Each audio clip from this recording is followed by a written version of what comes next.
During the dark night of 8th of August 1963, a Royal Mail train was traveling from Glasgow to London. In one of the train's coaches, there were bags filled with banknotes worth approximately $67 million. The train driver, Jack Mills, was speeding the engine through the darkness of the night. Suddenly, at a crossing, the red signal light lit up.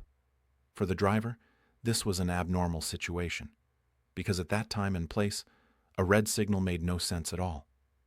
Nevertheless, driver Jack Mills immediately applied the brakes and stopped the train on the deserted track itself. For a few moments, silence spread everywhere. But hidden behind this silence was a master plan that was about to execute the biggest robbery of the century, the Great Train Robbery, in which the train itself was stolen. Once again, welcome to USA Doc Videos. Viewers, this may sound like the story of a movie. But in real life, too, the robbers carried out a suspense-filled plan and looted millions of pounds from a British government train, and that, too, without firing a single bullet.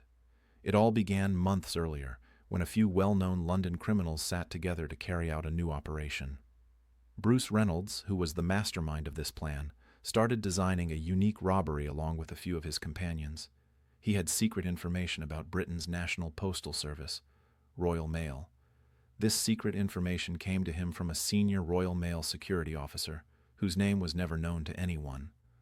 The information was that in the train traveling from Glasgow to London, there was a special coach known as High Value Packages, HVP. On a particular day, a very large amount of money would be traveling in it, and that was the coach they had to rob. Bruce Reynolds and his associates were well-known criminals, but they had no experience in robbing trains. Therefore, they included another London-based gang in the plan who did have experience in train robberies. This notorious gang was known as the South Coast Raiders. Gradually, the team kept growing, and eventually more than 15 people became part of the plan. They decided that the government train would be robbed without firing a bullet. But this was not an ordinary robbery where you simply stop a train and loot it. For this, months of planning were carried out. On 7th of August 1963 at 6:50 p.m., the train departed from Glasgow Central Station towards London. It was scheduled to reach London's Euston Railway Station at 4 a.m. the next morning. The train had a total of 12 coaches, and 72 post office staff members were present on board to sort mail during the journey. This train was specifically operated only to deliver parcels and post to different cities. That is why it had to drop parcels at various stations without stopping. Whenever a station arrived, the local post office staff would hang mail bags on special elevated racks. As the train passed through the platform, it slowed down slightly, and the staff inside would grab those bags using a net. Similarly, the mail bags meant to be dropped at that station were unloaded onto the platform while the train was still moving. Through this process, mail was distributed to different stations without stopping the train. The coach that was to be robbed was not yet attached to the train. That coach was safely parked at Nene Valley Railway Station. This coach was called HVP, High Value Packages, because it mostly contained large amounts of cash, which people used to send via money orders in those days. In 1960, which was 3 years before this incident, the Post Office Investigation Branch, IB, instructed that security alarm systems should be installed in HVP coaches to improve their security. In 1961, security alarm systems were installed in 3 HVP coaches, and the older coaches without alarms were kept in reserve. But the robbery day was the most critical. On that day, the HVP coaches equipped with security alarms were out of service. Therefore, a reserve coach M3.24M was used, which had no security system at all. This was a huge tip that the robbers received from a Royal Mail insider.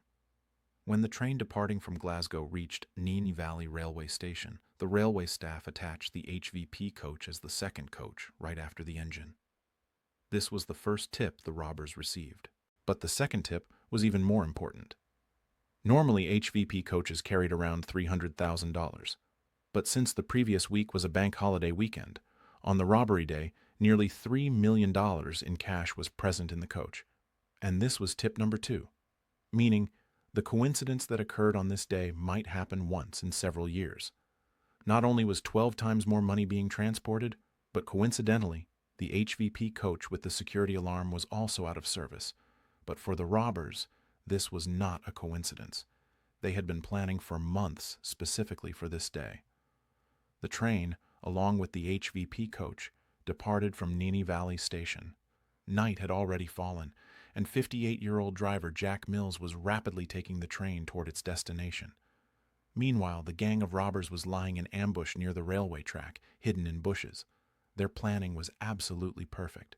Around 3 a.m. on 8th August 1963, one member of the robbers group began tampering with the Sears crossing signal.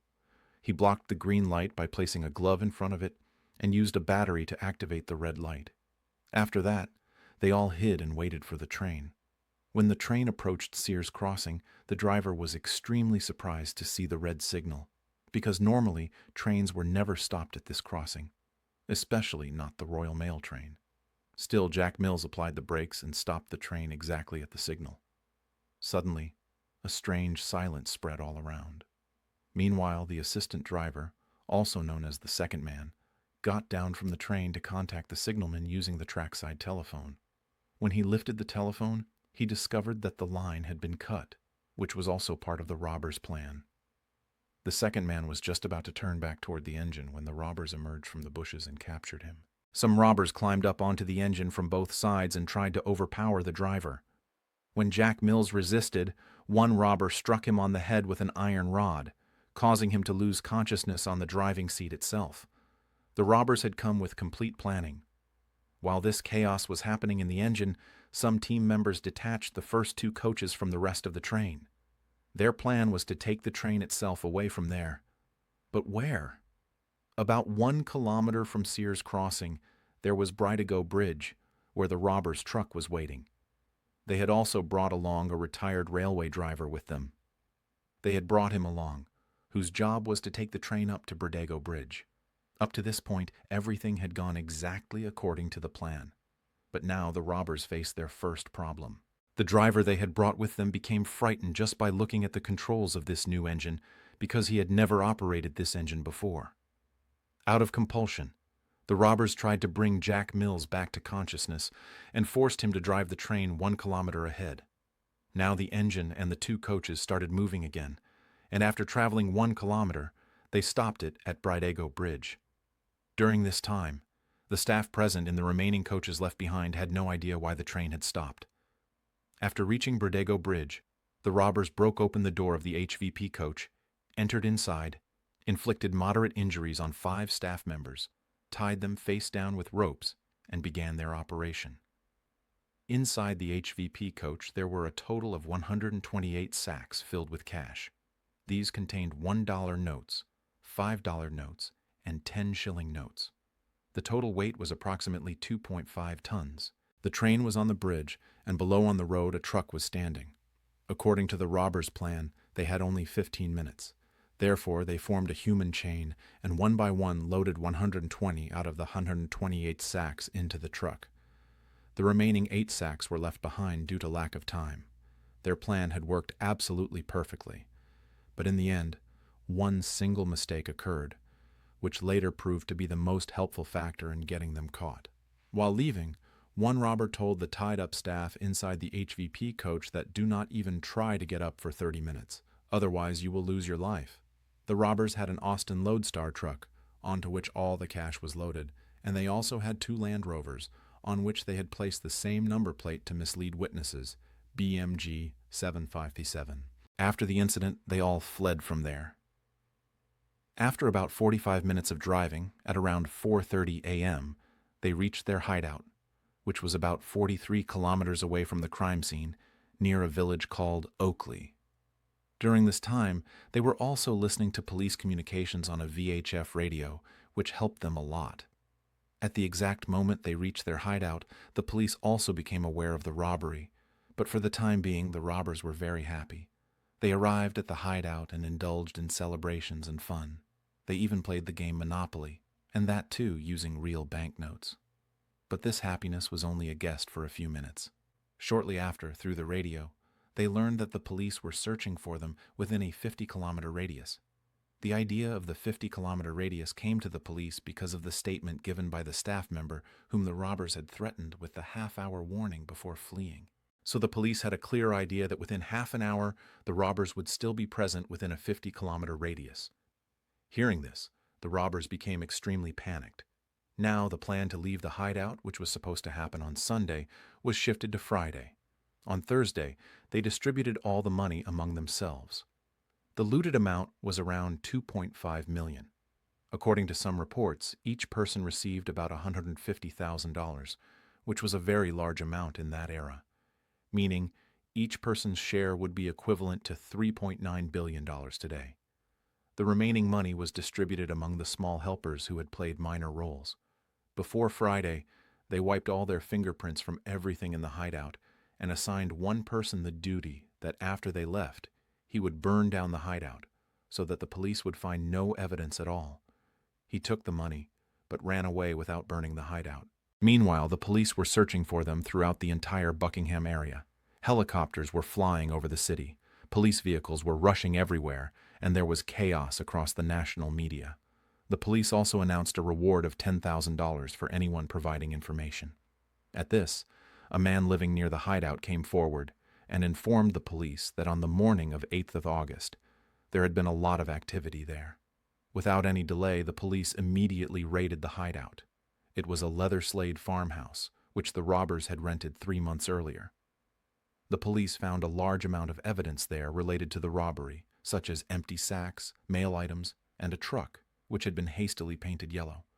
The robbers had wiped their fingerprints from the place, but some fingerprints were still present on the Monopoly board, which they had played using real money.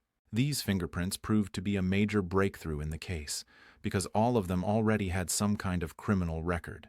As a result, those fingerprints matched with the records of the police and Scotland Yard, and the real culprits were identified. Within a few days, the police arrested 14 out of the 16 people. Only 2 people managed to escape. One of them was the replacement train driver, whose real name was never known to anyone, and the other was the senior Royal Mail security officer, whose tip had led to the entire plan. To this day, no one knows anything about that officer, because he never revealed his real face nor disclosed his name. The court declared this robbery as the biggest robbery of the century and sentenced almost all members of the gang to 30 years in prison. After this robbery, Bridego Bridge became famous as Train Robbers Bridge, and even today, this is its new informal name. Jack Mills, the 58-year-old train driver, was never able to work again due to the head injury, and after 7 years, he passed away because of trauma. Hopefully, you will also like and share this USA Doc video wholeheartedly. Thank you very much for your love-filled comments. See you in the next amazing video.